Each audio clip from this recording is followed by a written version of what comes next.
কম বেশি আমাদের প্রত্যেকের ছাদ বাগানে কিন্তু মানি প্ল্যান্ট রয়েছে।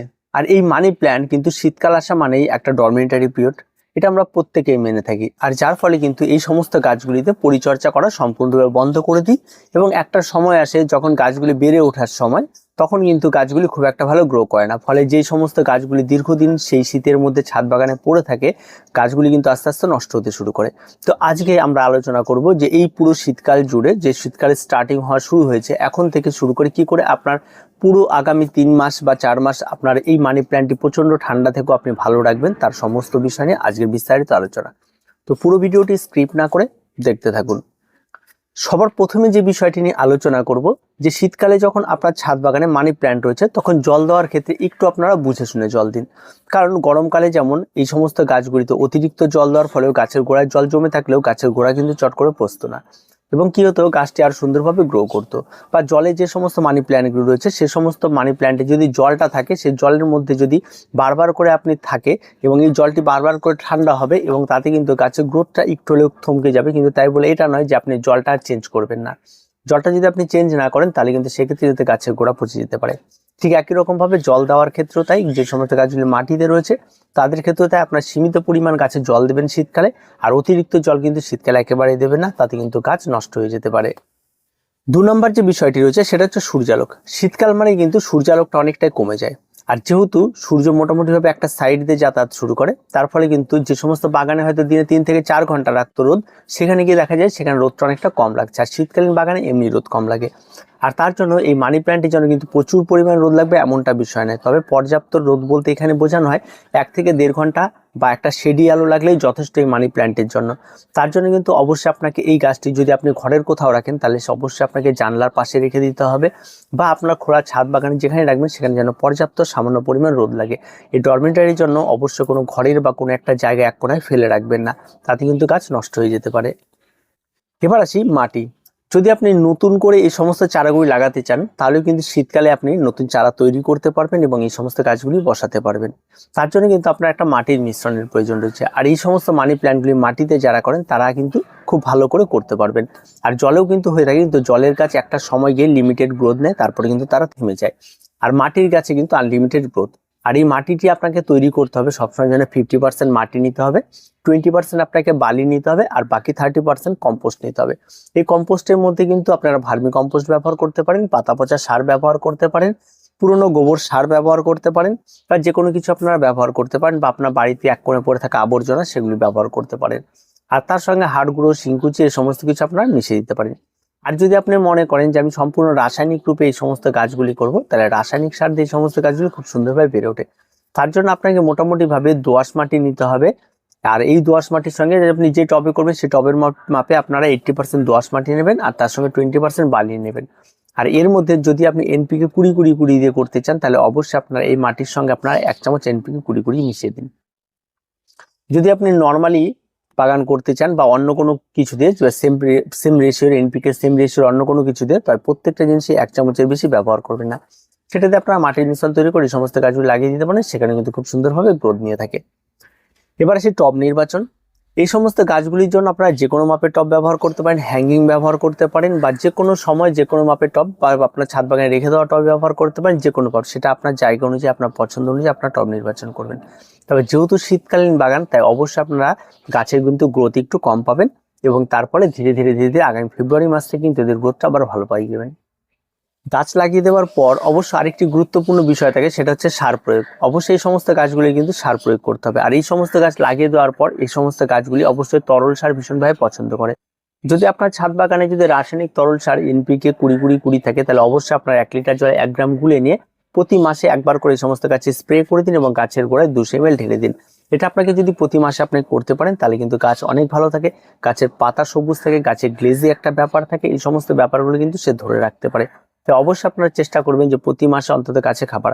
আর যদি আপনার রাসায়নিক খাবার ব্যবহার করতে না চান তাহলে অবশ্যই আপনার ভার্মি কম্পোস্ট 1 চামচ নেবেন, 1 চামচ হাড় গুঁড়ো, 1 চামচ শিংকুচি, এই নিয়ে একটা খাবার তৈরি করে গাছের গোড়ায় প্রতি মাসে একবার করে আপনারা এই 3 চামচ খাবার ব্যবহার করতে পারেন। আর যদি টবের সাইজ ছোট থাকে তাহলে আপনারা হাফ দিয়ে দিতে পারেন, যদি 10 ইঞ্চি মাপের টব থাকে তাহলে ফুল দিয়ে দিতে পারেন, বা যে 3 চামচ খাবারটি তৈরি হলে সেটা দিতে পারেন। তো এইভাবে করে আপনাকে মানি প্ল্যান্টের দিকে ধীরে ধীরে এগোতে হবে। আর যদি আপনার ছাদ বাগানে লিকুইড খাবার থেকে খোল পচা জল বা আপনার সবজি পচা জল থাকে, তাহলে গরমকালে এই সমস্ত খাবারগুলো কিন্তু পাতলা করে আপনারা এই সমস্ত গাছে ব্যবহার করতে পারেন, তাতে কিন্তু গাছের গ্রোথ অনেকটা ভালো হয়। এবার আসি তাপমাত্রা বা আর্দ্রতা। এটা একটা খুব গুরুত্বপূর্ণ একটা বিষয় মানি প্ল্যান্টের। মানি প্ল্যান্ট আর্দ্রতা ভীষণভাবে পছন্দ করে। এই আর্দ্রতা যত বেশি হয় এই গাছের পাতার গ্লিজি ব্যাপারটা তত বেড়ে যায়।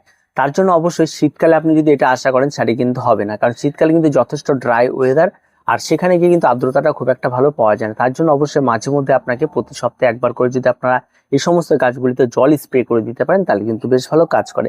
তা সেটা আপনারা বুঝে শুনে অবশ্যই আপনারা সেটা করবেন। তবে শীতকালীন জলের ব্যবহার করাটা অনেকটা কষ্টকর, তাই অনেকেই করে না। আর তাতে কিন্তু গাছ একবারে নষ্ট হয়ে যাবে তেমনটা নয়। আপনার ঘর হোক বা যে কোনো জায়গা হোক, সেই সমস্ত পরিবেশিত গাছ থাকবে, যদি সেখান থেকে একটা জলের পাত্র রেখে দিন জল ভরে, তাহলে দেখবেন সেখান থেকে জল জলীয় বাষ্প হয়ে সে সমস্ত গাছের পাতায় একটু লাগতে পারে, তাতেও ভালো কাজ হইতে হবে। এবার আসি কাটিং ও ছাঁটাই। অবশ্যই গাছগুলি কিন্তু একটা সময় আসলে অনেকটাই বেড়ে অনেক দূরে লম্বাটে লম্বাটে হয়ে লতানো হয়ে চলতে থাকবে।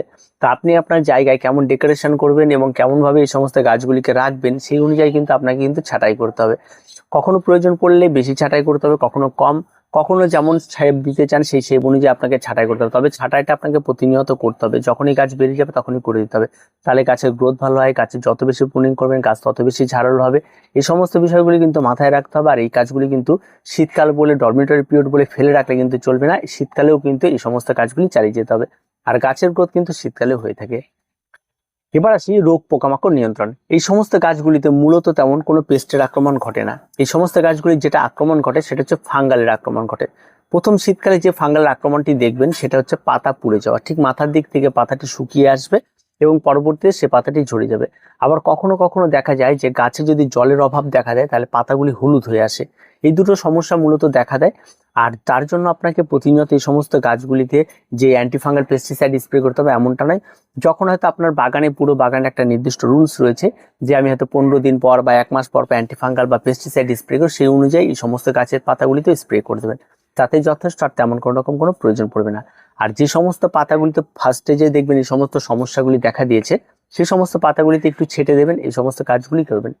সর্বশেষে এসে বলবো মনিটরিং। যদি আপনি আপনার ছাদ বাগানে দেখার মতো গাছ করতে চান তাহলে সবচেয়ে গুরুত্বপূর্ণ যে বিষয়টি থাকে সেটা হচ্ছে মনিটরিং।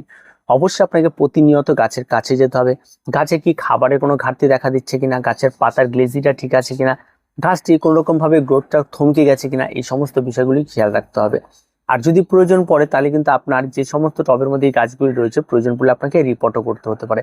তাই এই সমস্ত দিক কিন্তু অবশ্যই আপনাকে ধ্যান রাখতে হবে এই মানি প্ল্যান্টের ক্ষেত্রে। তবেই কিন্তু আপনার মানি প্ল্যান্ট সেরার সেরা হয়ে উঠবে। সেটা যে কোনো ভ্যারাইটির মানি প্ল্যান্ট হতে পারে। আর এই শীতকালে যদি মানি প্ল্যান্টকে ভালো রাখতে হয় তাহলে অবশ্যই আপনারা গাছে কিন্তু একবার ম্যাগনেসিয়াম সালফেট স্প্রে করবেন। এই ম্যাগনেসিয়াম সালফেট এই সমস্ত গাছগুলিতে স্প্রে করলে গাছের পাতার গ্লেজিটা ভালো থাকে, ম্যাগনেসিয়ামের অভাবটা ঠিকঠাক থাকলে গাছ সালোক সংশ্লেষটা ভালো করতে পারে। এই সমস্ত বিষয়গুলিকে মাথায় রেখে অবশ্যই অন্তত মাসে 1-2 বার বা শীতকালে অন্তত 1-2 বার আপনারা এই ম্যাগনেসিয়াম সালফেটটা স্প্রে করতে পারেন। অনেক সময় আমরা শীতকালীন বাগানের জন্য এই সমস্ত গাছগুলিকে খুব একটা বেশি নজর দিতে পারি না। এই সমস্ত অবহেলাগুলি করবেন না, যেহেতু গাছ করছেন তাই পর্যাপ্ত গাছ করুন এবং আপনি যতটা টাইম আপনি দিতে পারবেন সেই অনুযায়ী আপনি গাছ সিলেক্ট করুন এবং সেভাবে আপনি আপনার গাছে বাগান করুন। তাহলে দেখবেন প্রত্যেকটা গাছ পারফেক্ট হবে, প্রত্যেকটা গাছ ভালো হবে। আর গাছ যদি যখনই ভালো হবে তখন আপনার মনও কিন্তু সবসময় যেন ভালো থাকবে এবং আপনার সাহসটা অনেকটা বাড়বে যে না, আমি গার্ডেনিংটা ঠিকঠাকভাবে করতে পারছি। তার ফলে কিন্তু আপনার অনেকটাই পরবর্তীতে আরো গাছ করার একটা প্রবণতা বাড়বে। আর তাতে কিন্তু অনেকটাই আপনি বেনিফিট পাবেন এবং প্রত্যেক বাগানে কিন্তু এভাবে আপনারা গাছ করুন। আর শীতকাল মানে মানে ইনডোর প্ল্যান্ট একেবারে হেলাফেলা ব্যাপার। আমি নতুন করে শীতকালীন ফুল বাগান করবো এমনটা নয়। প্রত্যেকটা গাছ গুরুত্বপূর্ণ, প্রত্যেকটা গাছ গুরুত্বপূর্ণের সঙ্গে প্রত্যেকটা সময়ের সাথে সাথে তাদের কেয়ার করতে হয়। আর সেটা কিন্তু আপনাদের মাথায় রেখে সেই সমস্ত কাজগুলি চালিয়ে যেতে হবে। তো যে সমস্ত কাজগুলির কথা বললাম সেগুলি ছোট্ট ছোট্ট পরিচর্যা, এই সমস্ত কাজগুলি আপনার মানি প্ল্যান্টের ক্ষেত্রে করুন, দেখবেন আপনাদের মানি প্ল্যান্ট দেখার মতো হয়ে উঠবে। তার কিছু বলা নেই, আজকে এই পর্যন্ত। দেখা হয় পরবর্তী ভিডিওতে। প্রত্যেকে ভালো থাকবেন, প্রত্যেকে সুস্থ থাকবেন আর চ্যানেলটিকে অবশ্যই সাবস্ক্রাইব করে রাখবেন।